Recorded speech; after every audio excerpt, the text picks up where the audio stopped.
La semana pasada en nuestra lectura nos dimos cuenta que Jesús oró por los que creyeron el testimonio de los evangelios.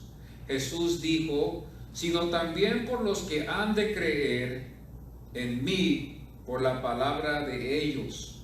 El testimonio de los evangelios, de los 4 evangelios de la Biblia, podemos ver sin duda que dos fueron por los apóstoles. El primero fue Mateo, que fue también llamado Leví, que Jesús llamó de su oficio en que estaba, y Juan, que fue también apóstol, pero antes fue de la pesca con su padre y su hermano. Después los otros 2 evangelios de Lucas, el doctor que fue consiervo de Pablo, a testimonio a la epístola de Pablo en 2 de Timoteo 4:11, donde Pablo nos enseña y dice, solo Lucas está conmigo, en 2 de Timoteo 4:11, que anduvo con él durante su ministerio. Y después Marcos, que también es llamado Juan Marcos, también en el libro de los Hechos, que fue visto en uno de los evangelios, y se cree que él fue ese joven que se halla o que es visto en el capítulo 14, versículo 51, donde dice, pero cierto joven le seguía. Se cree que ese joven fue Juan Marcos. Y el versículo 52 dice, mas él huyó. Nos damos cuenta que había una clase de inmadurez en la vida de Juan Marcos, como lo vamos a ver también en Hechos, cuando vemos el testimonio de Juan Marcos. Pero a través de la ayuda de Pedro, Marcos pudo escribir este precioso evangelio que nosotros podemos tener hoy de San Marcos. Nos damos cuenta que él huyó cuando llevaron a Jesús del Getsemaní, que se ha dicho que escribió su tratado con la ayuda del apóstol Pedro. Jesús así dijo en la lectura pasada, en el capítulo 17, versículo 20, dice, sino también. Nos damos cuenta que en esta oración sacerdotal de Jesucristo, él oró no tan solo por sus discípulos, pero también oró por los que iban a creer en los evangelios de sus discípulos también, o sea, los apóstoles. Y parece que esto no se valoriza mucho, ¿verdad?, hoy en este tiempo, pero viéndolo verdaderamente, ya que Dios es verdadero, nos damos cuenta que es menester, hermanos, de que la iglesia lea los evangelios para creer en Cristo Jesús, porque los evangelios son los que dan testimonio de Cristo. Y Cristo dijo, los que iban a creer a los apóstoles, ¿verdad? Esos son los que, ¿verdad? Él estaba orando por ellos. Entonces esto es algo también muy interesante, ¿a dónde nos puede llevar allí? Dando valor a estos 4 evangelios, ¿verdad?, que nosotros tenemos en la Biblia, Lucas y Marcos y Mateo y Juan. Y nos damos cuenta nosotros que en el capítulo 17, el domingo pasado, nos dimos cuenta que Jesús oró para que todos fuéramos uno.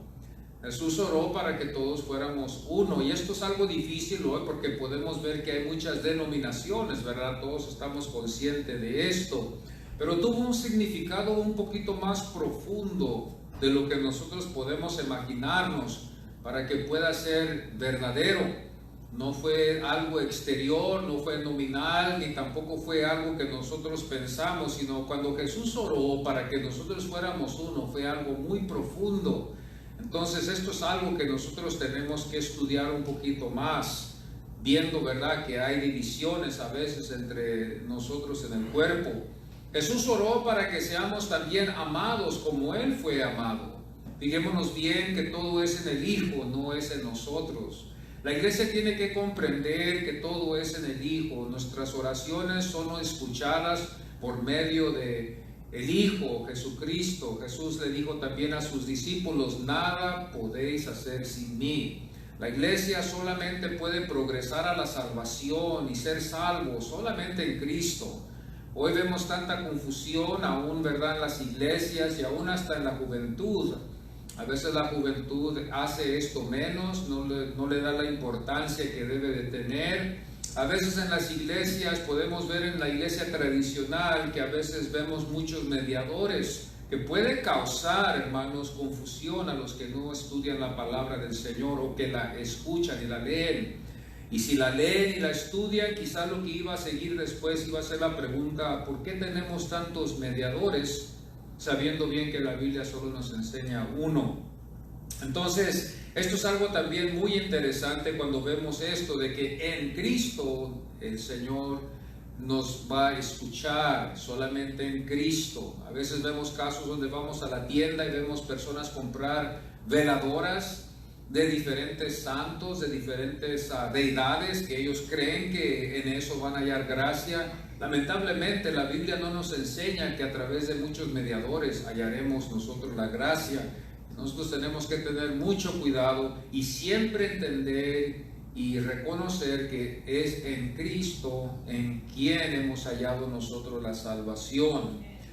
Jesús oró aquí por nosotros y después oró por el mundo. Aquí en este capítulo yo quiero explicarles a ustedes bien que aquí no se ve que Él ora por el mundo. Vamos a estar en el mundo, pero este no es nuestro hogar. Nosotros estamos aquí solamente de pasada, como se ha dicho muchas de las veces. Estamos en una vacación, si lo podemos decir así. Un ejemplo muy bueno que usó un pastor fue de que podemos verlo así, ¿verdad? En que salimos de vacación, no estamos en nuestro hogar, no estamos en el lugar donde nacimos, pero estamos ahí solamente por un tiempo. Ya después llegamos a cansarnos y queremos regresar para atrás a nuestro hogar. Bueno, así es también en esta vida. Solamente estamos aquí por un rato y después todo cristiano llega a un tiempo donde anhelamos ya estar mejor con el Señor en nuestro hogar eterno. Entonces tenemos que todos también tener esto en mente, que aunque estamos en este mundo, no somos de este mundo. Este no es nuestro hogar permanente para que nosotros pensemos que esto es todo. Estamos solamente aquí como de una vacación. Lo que va a contar más va a ser después. ¿Dónde vamos a estar? ¿Dónde vamos a pasar toda la eternidad? Aquí Jesús no oró por el mundo, Jesús intercedió por el mundo en otro evangelio, pero aquí no es visto una oración para el mundo. Se ha creído que esto nomás fue para la iglesia, para los discípulos y también por la obra que Él iba a hacer. Jesús oró que el Padre no nos quite tampoco del mundo. A veces cuando las cosas se ponen difíciles, ¿verdad? Que a veces queremos que nos quite ya del mundo. Queremos a veces que ya se acabe todo, queremos que ya llegue el fin. Cuando las cosas a veces llegan a ese máximo, nosotros podemos darnos cuenta que a veces esa es la actitud como seres humanos que podemos tener.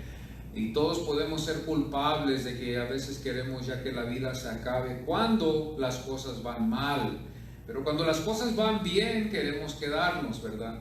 Pero nos damos cuenta, ¿verdad?, que aquí el Señor nos demuestra esto, de que estas tribulaciones van a venir en la vida. Todos podemos saber que hemos experimentado tribulaciones, enfermedades, escaseces, situaciones así, de esa índole, y todos podemos relacionarnos en ello. Y Dios no nos ha quitado, Dios tiene un plan y Dios lo ha permitido así para nuestro crecimiento. A veces son enfermedades, a veces es escasez, a veces pueden ser situaciones difíciles, pero Dios nos enseña a confiar en Él. El creyente que es verdaderamente salvo puede confiar en Dios, de que Dios lo va a sacar avante. Dios tiene un propósito para cada uno de nosotros en Cristo Jesús, en Cristo Jesús. Entonces aquí nos podemos dar cuenta que el Señor no oró para que nos quite del mundo. Aquí Cristo no oró, para que nos quite de los problemas. Aquí Cristo no oró para que las tribulaciones se acabaran. Todos vamos a pasar a veces por algunas situaciones así, y el Señor es el que nos dará la fortaleza para salir, a sobresalir, a salir hacia adelante.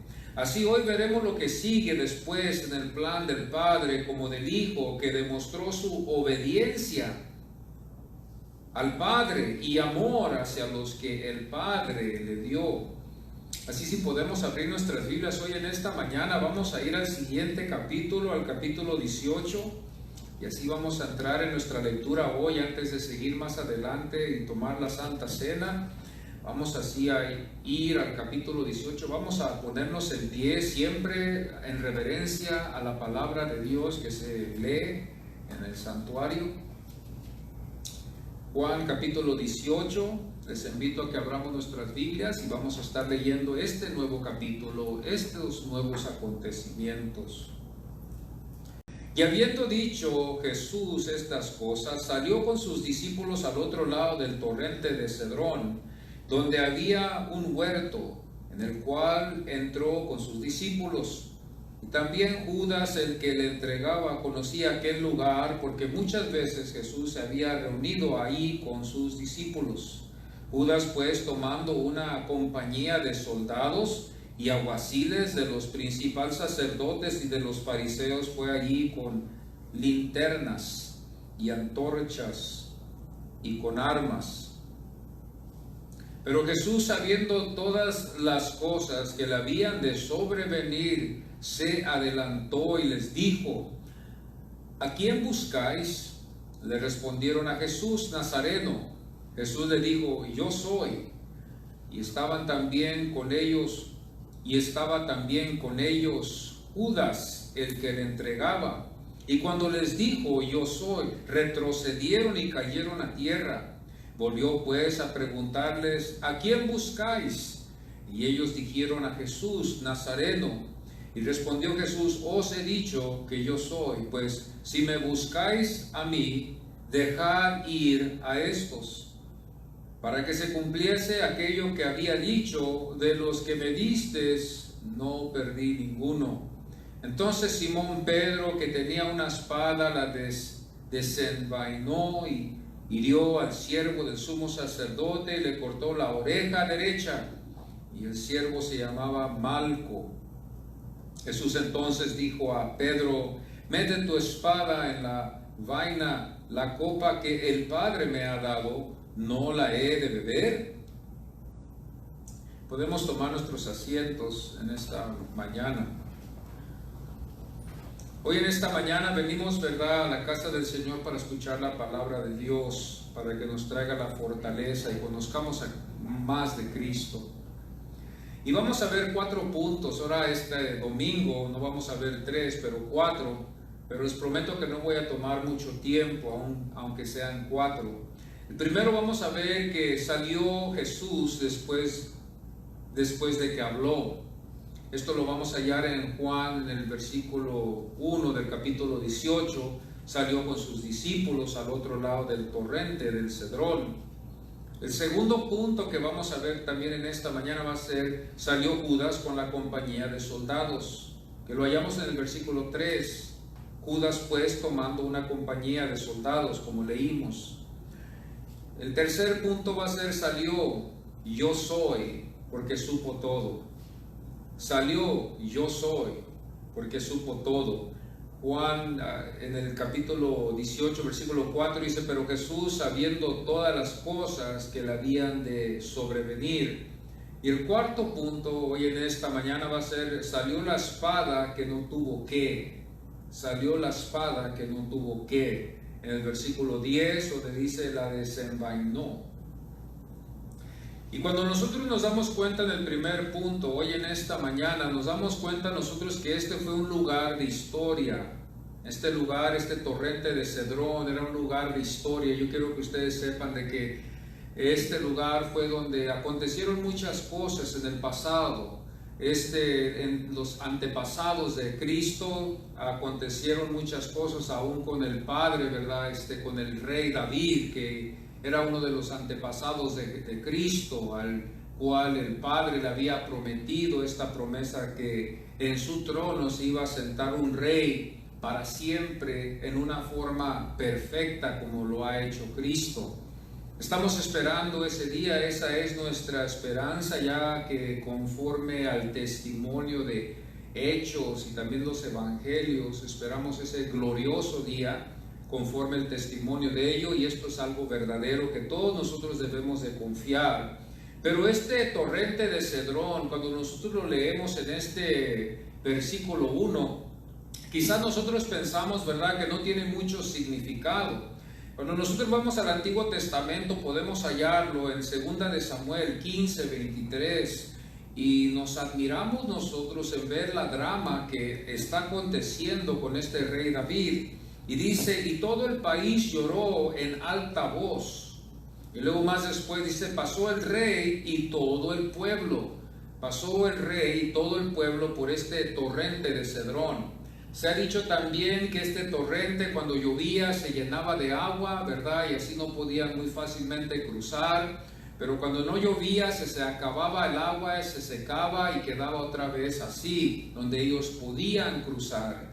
Pero en los tiempos de grandes lluvias pesadas, ese lugar se llenaba de agua donde ellos podían ver un río pequeño. Y se cree, ¿verdad?, que en ese tiempo, cuando Jesús pasó por ahí, ¿verdad?, quizás hubo agua también. Entonces, este torrente de Cedrón nos damos cuenta también en Primera de Reyes 15, 13, donde también tiene otro acontecimiento con otro rey. Ahora ya no estamos hablando del rey David, ahora estamos hablando del rey Asa, donde vemos nosotros que ahí él deshizo los ídolos que habían sido hechos y los quemó en ese torrente de Cedrón. Nos damos cuenta otra vez que otro acontecimiento aconteció ahí con otro rey, el rey Asa, así como también con el rey David. Nos damos cuenta que también este profeta también nos enseña también un ejemplo muy grande en Jeremías 31:40, donde nos damos cuenta que el profeta describe como él lo llama, arroyo de Cedrón. Entonces es muy interesante cuando nosotros vemos en la Biblia, los que estudiamos la palabra del Señor y conocemos más de Cristo y vamos conociendo más cada vez, que cuando la Biblia nos enseña esto, no está escrito solamente por una razón vaga, sino que tiene un propósito por qué está escrito este arroyo de Cedrón, como es llamado, donde pasó el Señor con sus 11 discípulos. Nos damos cuenta que Judas, hermanos, los que estamos aquí sabemos bien que Judas ya no estaba con el Señor. Judas, el que el Señor lo hace, aún lo vemos, ¿verdad?, que lo señala en el Evangelio de Juan. Este es el segundo punto que nosotros nos damos cuenta, donde dice, salió Judas con la compañía de soldados. Es interesante ver que Judas era parte del grupo y cómo se pudo él convertir, o sea, cómo el diablo lo usó para convertirse en un adversario. El Señor lo llamó diablo, si lo podemos decir así, en el capítulo 6, versículo 70, donde dice, ¿uno de vosotros es diablo? Donde vemos nosotros que conforme al Evangelio de Juan nos enseña que así lo señala Cristo entre ellos, para que ellos supieran que uno de ellos iba a ser el adversario, que el diablo iba a usar, que también da testimonio los evangelios que el diablo entró en el corazón de Judas, ¿verdad? Algunos hemos llegado a ver o a escuchar algunas opiniones concerniendo el destino de Judas, y los domingos pasados, ¿verdad?, estuvimos viendo nosotros el destino verdadero de Judas conforme a lo que el Evangelio de Juan nos enseña que salió de la boca de Jesús, nuestro Salvador, ¿verdad? Cuando él estaba orando al Padre, había dicho que ninguno había perdido, menos nomás uno que había perdido, que ese fue Judas, él había sido así predestinado para perderse. Entonces con eso tenemos suficiente para ver el destino que fue para esta pobre alma. Nos damos cuenta, ¿verdad?, que en el versículo 3 el diablo lo usa a Judas. El Señor, ¿verdad?, le dice en el capítulo 13, antes de seguir más adelante, dice, lo que vas a hacer, hazlo pronto. Y esto es muy interesante porque lo deja, ¿verdad?, al criterio, para que nosotros nos demos cuenta que lo que hubo en el corazón de Judas no fue algo bueno. Nos damos cuenta que Judas decidió entregar al Señor, decidió, ¿verdad?, vender al Señor, si lo podemos decir así, por una cantidad de piezas de plata, ¿verdad?, de monedas de plata. Nos damos cuenta nosotros aquí, ¿verdad?, que esto fue lo que estaba en el corazón de Judas, lo que el diablo había puesto en el corazón, de lo que Dios había permitido, que así fue predestinado su Hijo Jesucristo para venir a morir, pero que aún así no justificó, aunque el Padre lo había permitido, porque algunos quizás van a decir, bueno, pues si el Padre lo permitió, puede ser justificado. No necesariamente, pecado es pecado y Dios es santo. Entonces, no porque Dios nos permita pecar significa que Dios lo va a justificar, porque la Biblia nos enseña rápidamente que Judas pecó y él fue culpable por el pecado que él cometió. Jesucristo se había revelado a ellos como el Hijo de Dios, y esto es a donde nosotros quedamos también. Y en el momento en el que estamos hoy, en esta mañana aquí, ¿verdad?, no queremos perder esto, queremos llevarnos este sentir de tener cuidado con lo que estamos haciendo, porque puede haber peligro a veces en algunos casos cuando el enemigo nos quiere engañar. Pero aquí en el capítulo 13, versículo 27 dice, lo que vas a hacer, hazlo pronto. Quizás aquí algunos, ¿verdad?, dirán, bueno, lo que tengo en mi corazón es de ir a asaltar a alguien. Eso es lo que está en tu corazón. Lo que tengo pensado ir a hacer es de mentir. Vas a ir a mentir, es lo que está en tu corazón. Pero Judas estaba consciente de lo que él iba a hacer, pero él lo hizo. Nos damos cuenta, ¿verdad?, que el Señor otra vez, ¿verdad?, como lo expliqué al principio, en el capítulo 6, versículo 70, el Señor lo había señalado como el adversario. Y Dios así lo permitió. Esto es lo que la Biblia nos enseña, hermanos, porque hoy en este tiempo yo sé que vamos a escuchar muchos comentarios, ¿verdad? Y aún muchas de las veces comentarios en la ignorancia, cuando ignoramos las Escrituras. Nuestros padres en el pasado, ¿verdad?, confiaban en lo que decía la palabra del Señor, y no importaba lo que el mundo decía o lo que la ignorancia nos podía llevar a pensar. Nuestros hermanos en el pasado, ¿verdad?, que nos dejaron esta herencia, podemos darnos cuenta nosotros, hermanos, que ellos nos dejaron a temer la palabra del Señor, a hacer la palabra del Señor una prioridad en nuestras vidas. Por ese propósito fue compuesto la palabra del Señor, para que así nosotros pudiéramos conocer más del Señor y la iglesia no quedara en una ignorancia. Quizás los apóstoles en ese tiempo, antes de que esta Biblia hubiera sido dividida en el Antiguo y en el Nuevo, los apóstoles, que cuando se reunían con los pequeños grupos que habían, ellos se reunían con ellos y explicaban la vida de Jesús. Quizás llegó al tiempo donde ya los apóstoles, vamos a suponer así, estaban avanzando en edad, estaban cansándose, había muchas cosas que estaban surgiendo, habían temporadas donde no estaban presentes, quizás había temporadas donde fueron llevados, ¿verdad?, a la cárcel, ¿verdad?, por ciertas persecuciones que habían, y la iglesia quedaba sin el apóstol. Por eso quizás esto fue de que se escribieron estos evangelios. Así los apóstoles escribieron estos evangelios al lado de las epístolas, y los evangelios se leían en las congregaciones, era la lectura de la iglesia. La iglesia iba porque eran creyentes y querían ellos conocer más a Cristo. Esta es la costumbre, la tradición que la iglesia siempre ha tenido, de conocer más de Cristo. Usted puede ver hoy el contraste. Hoy en estos tiempos las iglesias muchas veces se basan en otras cosas, lamentablemente. Nosotros nos damos cuenta también en el tercer punto, no queremos quedarnos aquí con Judas, pero en este capítulo también nos damos cuenta que el Señor dice, yo soy. Salió yo soy porque supo todo. Y esta palabra, estas dos palabras, esta expresión es profunda. Y quizás aquí podríamos estar un buen rato, ¿verdad?, sabiendo esto. Y todo tiene que ver con la grandeza del Señor, que no cambia. El Señor es el mismo de hoy, de ayer y por todos los siglos. Él no cambia. Nosotros cambiamos.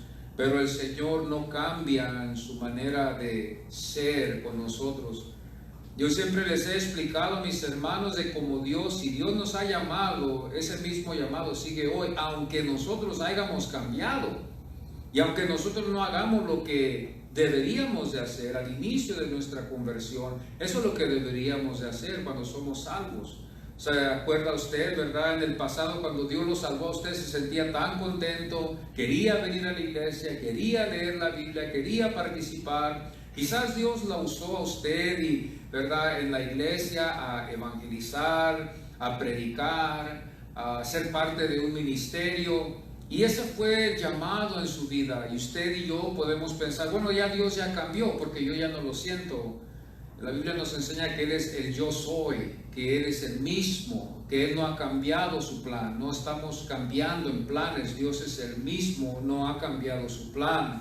Y aquí nos damos cuenta que así como el Padre lo había predestinado al Hijo desde la eternidad a venir aquí a estar con nosotros por un tiempo, Dios no cambió su plan porque fue su Hijo y porque quiso Él, ¿verdad?, evitar de que lo mataran para que resucitara después en el tercer día. Porque a Cristo lo mataron porque Cristo entregó su vida. Ahora nos damos cuenta nosotros en el versículo 4, hermanos, también donde dice la Biblia, pero Jesús sabiendo todas las cosas. Un predicador lo puso así, estaba yo escuchando este predicador la vez pasada y explicando este versículo. Y es interesante porque la honra no me la puedo llevar yo diciendo que esto es lo que Dios me reveló o esto es lo que yo llegué a entender. Este predicador, John MacArthur, ¿verdad?, estaba explicando él un poquito en este versículo 4. Y por casualidad, hermanos, no fue algo en plan que yo tenía el plan de escucharlo, sino que vino, ¿verdad? Así aconteció. Estaba él enseñándole a su congregación que Cristo aquí supo todo. No podemos decir que estaba ignorante de alguna cosa porque Él supo todo. Al momento que se despacha a Judas para que haga lo que iba a hacer, Jesús ya lo sabía. Jesús ya sabía que Judas iba a ir a entregarlo. Él supo que esto iba a acontecer. Nos vamos un poquito más atrás y podemos darnos cuenta nosotros en el Evangelio de Mateo que Cristo les empieza a explicar a ellos 2 o 3 veces de que Él iba a tener que morir en Jerusalén, de que los ancianos lo iban a llevar, ¿verdad?, y que Él iba a tener que morir, pero que ellos, hermanos, confiaran que porque en el tercer día Él iba a resucitar. El Señor ya sabía que Él iba a morir en la cruz, Él sabía que Judas iba a ir a entregarlo, y después le dice también a Pedro, el Señor conoció el corazón de Pedro. Fíjese qué tan maravilloso la grandeza del Señor, porque nos damos cuenta también, ¿verdad?, en este caso, de que también supo de que Pedro lo iba a negar, supo de que Pedro lo iba a negar. Jesús supo que Judas era un diablo, Jesús despacha a Judas para que haga lo que iba a hacer. Jesús supo que cuando Él iba a ir a Jerusalén, los ancianos lo iban a entregar. Él sabía ya todo lo que estaba aconteciendo, no era algo de sorpresa, para que digamos nosotros fue todo de sorpresa, hubo algo ahí de sorpresa. Todo Cristo lo supo conforme lo que nos enseña su palabra. Aún hasta el apóstol Juan nos enseña en el Evangelio de que él supo su hora. Él supo la hora en que Él iba a entregar su vida. Él supo quiénes iban a ser los que lo iban a llevar a esto, a lo que fue después. Él supo que uno de ellos no era un verdadero discípulo. Él supo que Pedro lo iba a negar también. Fíjense la grandeza del texto cuando dice la Biblia del versículo 4, pero Jesús sabiendo todas las cosas. Hace semanas atrás me puedo acordar de que traté de explicarles a ustedes que en esa palabra todo significa todo. No significa una parte, no es todo hasta que sea el 100% todo. Entonces podemos confiar en el Evangelio de Juan de que Jesús supo todo lo que estaba para acontecer. Es algo increíble cuando vemos esto. Cuando vemos nosotros que Él sabía de todo esto. Aún el Evangelio de Juan nos enseña que sabiendo Jesús se adelantó, sabiendo Jesús les dijo, sabiendo Jesús también les dijo, yo soy. Ahora, quiero nomás rápidamente explicar lo que significa esto conforme a lo que he estudiado y he llegado a ver yo, y quise traer algo para que ustedes puedan ver un poquito mejor esta expresión que se usó en el Antiguo Testamento también con Moisés. Yo soy, primero, nos damos cuenta que no es un nombre, sino es más que el significado, es más bien un significado intrínseco. Esto es lo que estamos nosotros dándonos cuenta, que es un significado intrínseco del nombre, ¿verdad? A lo que va a servir para darnos a nosotros el conocimiento. M. Buber traduce, M. Buber, un erudito, dice: lo que significa esto es seré como seré, seré como seré, y lo explica con una promesa de poder y la perdurable presencia de Dios. Es una promesa y es la presencia de Dios, que seré lo que seré, para decirlo así. Él no cambia, Él es el mismo. Esto es algo profundamente precioso cuando uno lo ve. Y esta fue la expresión que le dio a su pueblo Moisés. Cuando Moisés fue, ustedes se acuerdan del Antiguo Testamento, que él le dijo al Señor cuando le habló por la zarza, le dijo: ¿cómo les voy a decir a ellos que tú me llamaste? ¿Cómo les digo? ¿Qué nombre uso? Y él le dijo: diles que el yo soy te llamó. O sea que esta perdurable promesa que Dios había hecho con Abraham y con Isaac y con Jacob, Moisés iba a ir con ese mensaje igual, para que ellos supieran que Dios no había cambiado su promesa perdurable, que Dios todavía esa promesa estaba fresca en la presencia del Señor, aunque los siglos habían pasado, aunque los años habían pasado, aunque todo había cambiado ya, y ya Abraham había muerto, y a Isaac ya no estaba, y a Jacob ya había muerto también igual, y ya estaba otra generación. Dios estaba con la misma promesa. Y esto es precioso cuando uno lo puede entender, porque cuando uno ve las promesas del Señor Jesucristo, de que Él va a regresar para atrás, y nosotros conocemos que Cristo Jesús es el Hijo de Dios, Él es el Dios Hijo, podemos confiar que aunque los siglos han pasado, mis hermanos, y hemos pasado por muchas persecuciones, el Señor, solo lo único que nos queda es esperar en Él, si creemos en Él, porque el yo soy no ha cambiado su plan. Él es el mismo. Algunos piensan que el Señor, ya porque tardó, ya se olvidó de nosotros. Quizás algunos piensan que ya el Señor está en otro plan, pero el Señor es el yo soy. Y esta es la expresión que Él usa también cuando nosotros nos damos cuenta en este capítulo. Antes de entrar al último punto, nos damos nosotros cuenta que el Señor lo usa así en el versículo 5, donde dice: le respondieron a Jesús Nazareno. Jesús le dijo: yo soy. Y estaban también con ellos Judas, el que le entregaba. Y cuando les dijo: yo soy, retrocedieron y cayeron a tierra. Y volvió pues a preguntarles: ¿a quién buscáis? Y ellos dijeron: a Jesús Nazareno. Y respondió Jesús: os he dicho que yo soy. Pues si me buscáis a mí, dejad ir a estos. Vemos nosotros el control, el poder divino. Primero, porque vemos la autoridad de Cristo cuando le dice a estos soldados, a este grupo de hombres que vienen a llevarse al Señor, les dice que dejen a los 11. Después nos damos cuenta, ¿verdad?, anteriormente, de que caen al suelo también al momento que Él les dice: yo soy. Ellos caen bajo el poder de Dios, demostrándonos a nosotros, Juan el apóstol, el poder divino que el Hijo de Dios tiene. Podemos ver nosotros que esta es la meta de este evangelio, de demostrar al Hijo de Dios con poder, que Él vino del Padre, como nos damos cuenta en el primer capítulo 1, donde dice: en el principio era el Verbo, y el Verbo era con Dios, y el Verbo, ¿qué? Era Dios. Entonces nos damos cuenta nosotros ahí, ¿verdad?, que Él estaba con nosotros en deidad, en el cuerpo de Jesús. Dios estaba totalmente en Él, 100% un hombre y 100% Dios en todo poder y con toda autoridad, como les había dicho Jesús a ellos en el Evangelio de Mateo. Y el último punto, ya para seguir más adelante, vamos a ver aquí, salió la espada que no tuvo. Salió la espada que no tuvo ¿qué?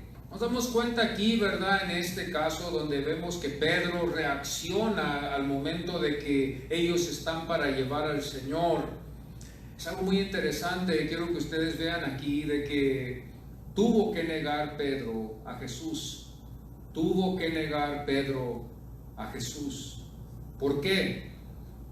Por la razón de que lo que él había hecho, conforme al testimonio de Juan, de que había cortado la oreja derecha de Malco, con eso lo llevó a él a no hacer otra cosa más. Al momento que él cortó esa oreja, él también fue culpable de un arresto y quizás de castigo por lo que él había hecho con ese siervo, llevándolo a él a una cobardía de decir, no puedo yo decir que soy de Jesús, porque si yo digo que yo soy uno de ellos, a mí también me van a llevar y me van a mí dar una paliza por lo que yo hice. El castigo estaba al frente. Fíjense bien cómo Cristo obra en esta forma, porque yo creo que si Pedro no hubiera llevado una espada y Pedro no hubiera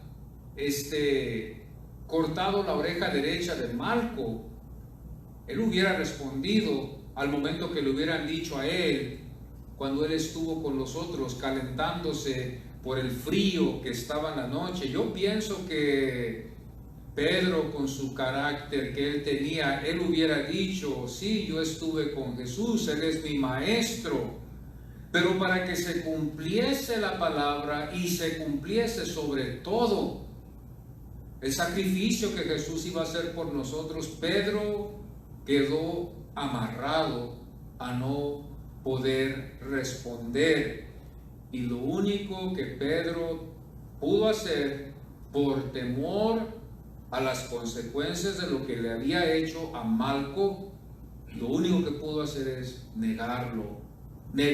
¿Por qué? Porque no quería ser perseguido, no quería ser castigado, no quiso pasar por donde Jesús iba a pasar. Entonces, por esa razón él se escondió, pero aún fue culpable, y aún él, dentro en lo profundo de su corazón, vemos la convicción y vemos la pena que él sintió después, cuando él reconoció, cuando el gallo cantó, después de la tercera vez que él había negado al Señor. No lo negó una vez, no lo negó dos, lo negó 3 veces al Señor.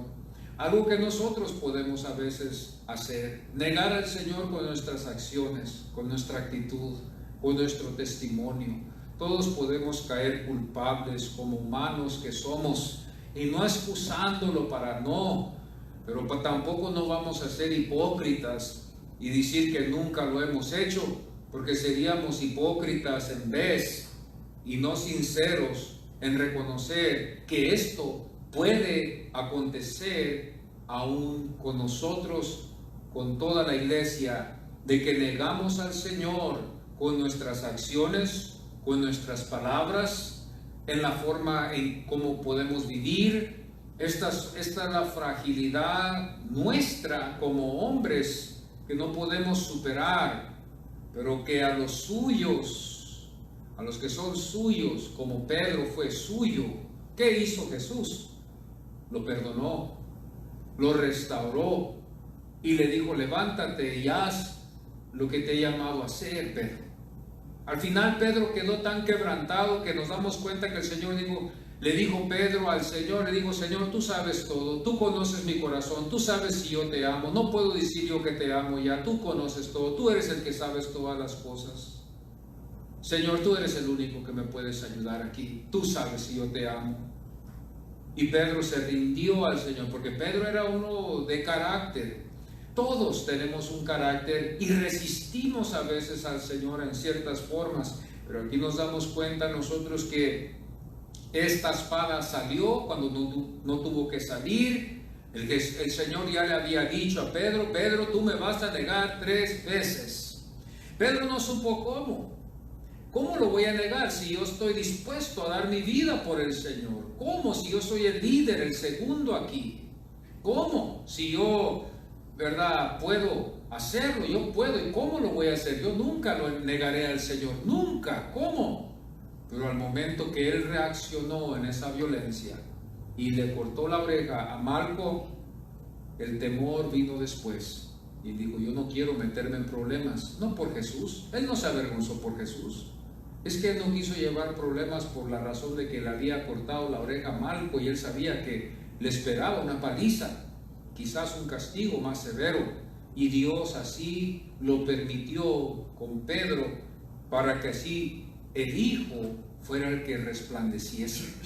Nos damos cuenta nosotros aquí en este caso, vemos a los discípulos y podemos ver que caen en ¿qué? En un criterio, caen en un criterio de cobardes, caen en un criterio de negar a Jesús, caen en un criterio de traición como Judas lo hizo. Pero el que va a resplandecer en esta escena, en este contexto, va a ser Cristo. Porque Cristo es el valiente, Cristo es el que da su vida por los suyos, Cristo es el que le hace frente a la muerte, a los azotes antes y después a la cruz, donde iba a ser clavado vivo y después morir en la cruz, en ese doloroso estado en el que él se iba a hallar por los suyos, por los que iban a creer en él. Cristo murió por los suyos, los que estaban con él, sus ovejas, los que iban a creer en el testimonio de los apóstoles. Yo creo que esto es menester de conocer el testimonio de los apóstoles, así como nos enseña la palabra del Señor. Cuando nosotros nos damos cuenta en estos evangelios que nos da testimonio de Cristo, a Cristo es al que queremos conocer. Así entonces, ya para terminar, nos damos cuenta que también la espada simbolizaba tribulación. La espada simbolizaba tribulación. Y la espada no se tuvo que usar, pero la usó Pedro. Es algo interesante cuando nosotros nos damos cuenta de de lo que pasó con Pedro, lo que aconteció con Pablo y también lo que aconteció con nuestro Señor Jesucristo. El testimonio de morir en una cruz. Por eso Pedro o Pablo fue el que le dijo a la iglesia que no se avergonzaran de él, porque Cristo había muerto en una cruz. Una de las penas más vergonzosas y más humillantes en esa época, el morir en una cruz, y ese iba a ser el Salvador. Nos damos cuenta que también Pablo, en la situación en la que él se halló en su testimonio y también en la persecución que él cometió, ¿verdad?, contra la iglesia, nos damos cuenta también, ¿verdad?, ese testimonio que quedó con él. Y Pedro también, aquí en este caso con Malco, cuando cometió puede ser llamado como un crimen, y algunos comentaristas han dicho, ¿verdad?, que Juan, cuando escribió este evangelio, fue suficiente evidencia para poder condenarlo a él, ¿verdad?, en un estado de crimen.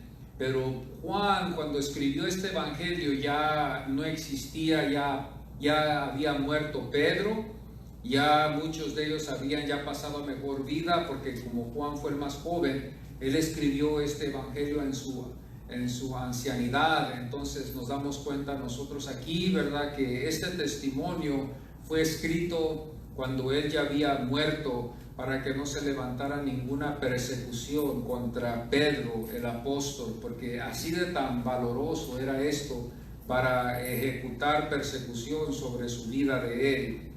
Así, mis hermanos, con esto vamos a concluir hoy en este capítulo 18. Y antes de seguir más adelante, ¿verdad?, vamos a estar tomando la Santa Cena, para que así, mis hermanos, nos estemos ya preparando para esta Santa Cena. Y voy a pedirles que nos pongamos en pie antes de seguir más adelante. Vamos a darle gracias a Dios por esta oportunidad que el Señor nos ha concedido en su lectura. Cristo es el camino, la verdad y la vida. Es la única esperanza eterna que tenemos en Él. Él es lo único. Padre, en este momento estamos aquí delante de tu presencia, Señor divina, y te damos muchas gracias por este texto que pudimos leer. de poder ver, Señor, a tu Hijo resplandecer entre los discípulos en valentía, en valor, en como una deidad, como Dios, en todo poder, Señor, como tuvo Él el saber de todo, Señor. Él resplandeció cuando nosotros no resplandecemos, Señor, en nuestras faltas, en nuestras debilidades, en como somos humanos, en nuestros pecados, así como con Judas, como falló. Te damos gracias que tú resplandeces, Señor, siempre en nuestras vidas y queremos que resplandezcas siempre. Te pedimos que nos libres de negarte, nos libres de no vivir por ti. Ayúdanos a llevar la cruz cada día en nuestros hogares, con nuestras familias, en nuestros trabajos, donde quiera que estemos. Este grupo que tú has traído hoy en esta mañana, Señor, que podamos confiar en ti y en ti solamente, valorizando solamente la obra que hizo Cristo, porque con eso basta para que seamos salvos todos por tu gracia, Señor, ya que tú eres el que lo has escogido así, Señor. En tus manos nos encomendamos en esta mañana y queremos también tomar esta santa cena, Señor, en recolección a lo que tú hiciste por nosotros. Como cristianos, en obediencia, Señor, dice tu palabra, haced esto en memoria de mí. Así lo hacemos, Señor, en memoria de lo que tú hiciste, conforme los evangelios nos enseña, conforme la obra que hiciste en la cruz. Como cristianos, Señor, confiamos en ti, que tú eres la fuerza y el poder para que nosotros podamos hacer lo que estamos haciendo hoy, en servirte, en creer en ti, en honrarte como Rey y Señor. Gracias te damos, Padre. Perdónanos de todos nuestros pecados, Señor, al tomar esta santa cena. Y gracias te damos a ti en el nombre del Señor Jesucristo. Amén y amén.